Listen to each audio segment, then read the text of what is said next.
வணக்கம். ஒரு சின்ன சத்தம். நடுராத்திரி 1 மணிக்கு உங்க வீட்ல ஒரு சின்ன சத்தம் கேட்டா என்ன செய்வீங்க?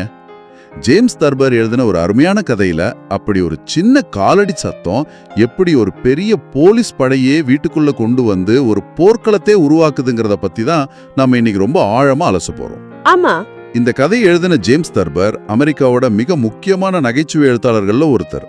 அவரோட ஸ்டைலே அதுதான்.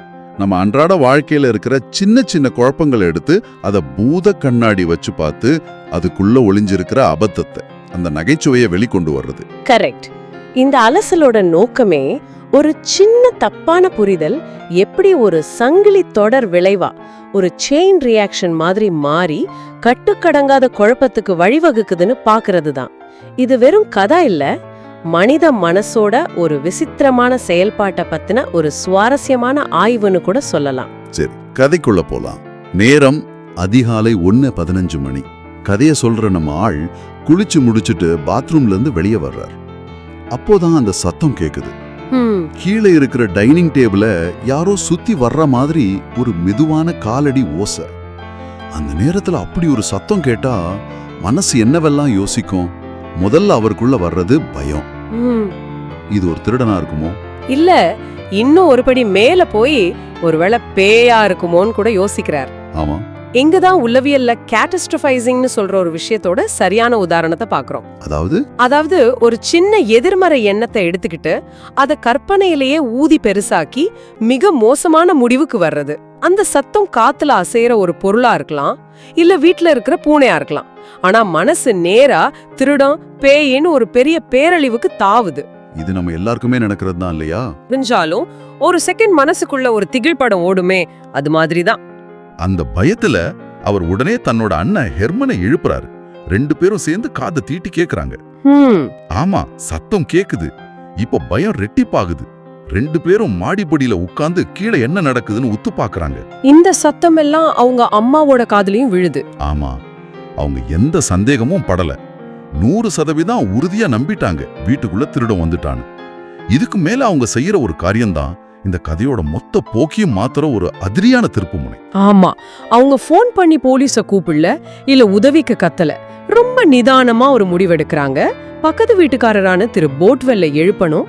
அதுக்கு என்ன வழின்னு யோசிச்சு தன்னோட காலனிய கழட்டி அவரோட படுக்கையறை ஜன்னல் மேல குறிப்பாத்து ஓங்கி வீசுறாங்க. ஒரு காலனிய வீசி உதவி கேக்குறது, இது என்ன மாதிரியான திட்டம்?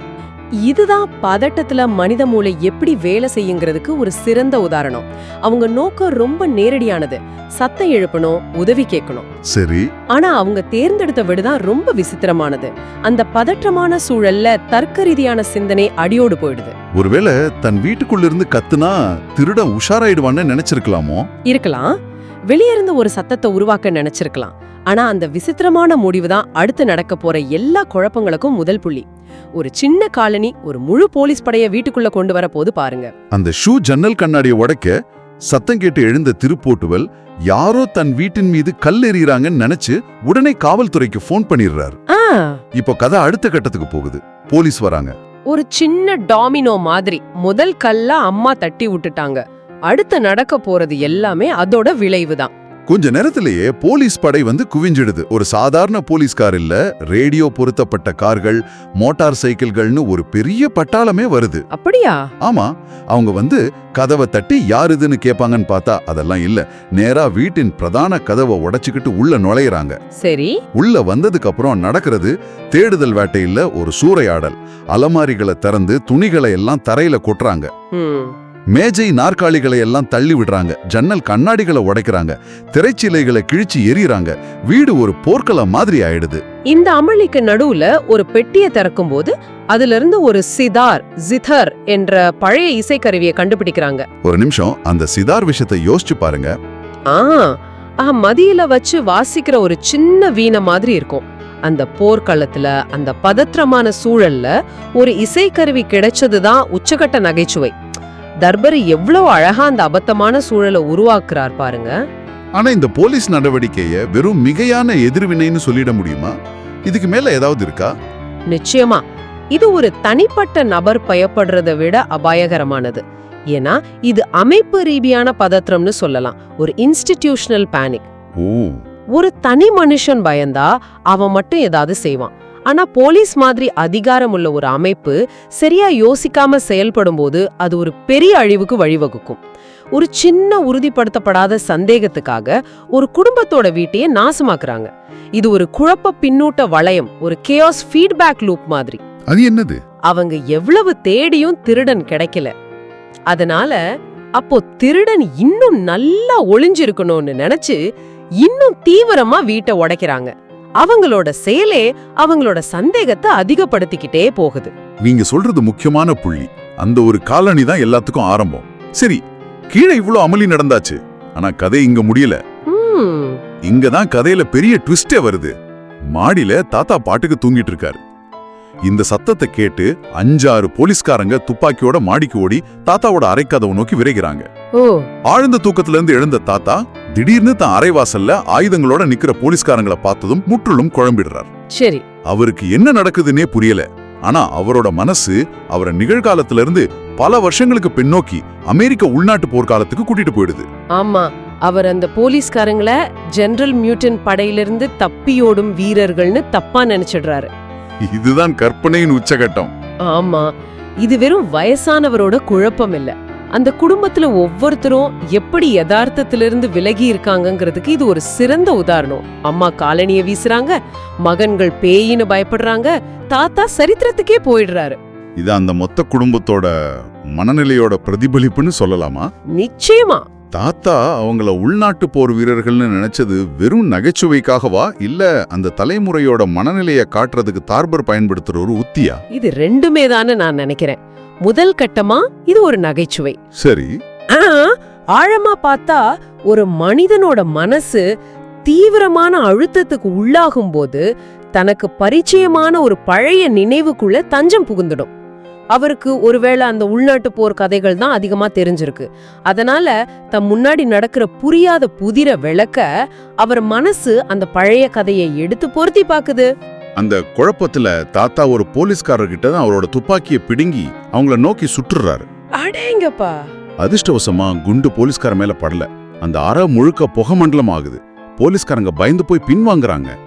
இப்ப பாருங்க, ஒரு சின்ன காலடி சத்தமா ஆரம்பிச்ச விஷயம் ஒரு துப்பாக்கி சூடு வருத்த வந்து நிக்குது. இவ்ளோ குழப்பங்களுக்கு பிறகு ஒரு வழியா ராத்திரி முடியுது. மறுநாள் காலை விடியுது. எல்லாரும் தூக்கம் இல்லாம களைச்சு போய் டைனிங் டேபிள்ல உட்கார்ந்துருக்காங்க. வீடு அலங்கோலமா கிடக்குது. அப்போ தாத்தா ரொம்ப இயல்பா காலை உணவு சாப்பிட வராரு. சரி, எல்லாரும் அவர்கிட்ட ராத்திரி நடந்ததை பத்தி கேக்குறாங்க. அப்போ அவர் ரொம்ப சாதாரணமாக, நேத்து ராத்திரி எனக்கு தாகமா இருந்துச்சு, அதனால தண்ணி குடிக்க சமையல் அறைக்கு போனேன் அப்படின்னு சொல்றாரு. அவ்வளவுதான். ஆமா, அவ்வளவுதான். அந்த ஒரு வரிதான் முந்தைய இரவு நடந்த அத்தனை நாடகத்துக்கும் மூல காரணம். ஆமா, அப்போதான் எல்லாருக்கும் உண்மை புரியுது. கதை சொல்றவர் திருட பேய்ன்னு நினைச்ச அந்த காலடி சத்தம் வேற யாரோடதும் இல்ல. இருட்டுத மெதுவா நடந்து போன அவரோட தாத்தாவுடையதுதான். ஒரு சாதாரண நிகழ்வு ஒவ்வொருத்தரோட கற்பனையாலையும் மிகையான எதிர்வினையாலையும் எப்படி ஒரு மாபெரும் நாடகமா அரங்கேறி இருக்கு பாருங்க. ஆக இந்த ஆழமான அலசல்ல இருந்து பார்க்கும்போது நம்ம கற்பனை சில நேரங்கள்ல எவ்வளவு சக்தி வாய்ந்தது, அதே சமயம் எவ்வளவு அபாயகரமானதுன்னு புரியுது. கரெக்ட். ஒரு சின்ன விஷயத்தை அது எப்படி ஒரு பெரிய பூதமா மாத்தி காட்டுது. இது வெறும் தர்பரோட கதை மட்டும் இல்ல, இது நம்ம காலத்துக்கும் ரொம்ப பொருத்தமான ஒரு விஷயம். எப்படி சொல்றீங்க? இந்த கதை இணையம் வர்றதுக்கு முன்னாடி நடந்த ஒரு வைரல் வதந்தி மாதிரி. ஒரு சின்ன உறுதிப்படுத்தப்படாத தகவல், அதாவது அந்த காலடி சத்தம் ஒவ்வொருத்தரோட மிகையான எதிர்வினையாலையும் பகிரப்பட்டு ஒவ்வொரு கட்டத்திலையும் இன்னும் பெருசாகி கடைசியில ஒரு பெரிய சிதைக்கப்பட்ட குழப்பமா மாறுது. அம்மா அத திருடன்னு அடுத்த கட்டத்துக்கு எடுத்துட்டு போறாங்க. 412 அத கலவரம்னு போலீஸ் கிட்ட சொல்றார். போலீஸ் அத ஒரு பெரிய ஆபரேஷனா மாத்துறாங்க. ரொம்ப சரியான ஒப்பீடு. அப்போ இதுல இருந்து நாம எடுத்துக்க வேண்டிய முக்கியமான பாடம் என்ன? இந்த கதை உங்களை ஒரு முக்கியமான கேள்வியை கேட்க தூண்டுது.